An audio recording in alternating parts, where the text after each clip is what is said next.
अरे एकदम संपलं ना राव. तर फक्त खाना पिना और धमाल रेसिपी. चला तर मग सुरू करूया.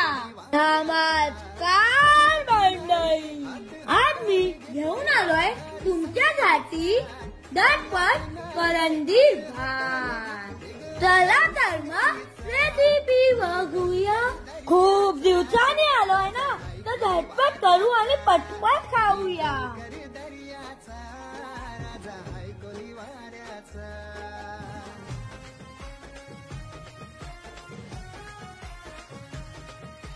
व्हिडिओ आवडल्यास लाईक करा, शेअर करा आणि सबस्क्राईब करायला तर विसरूच नका राव.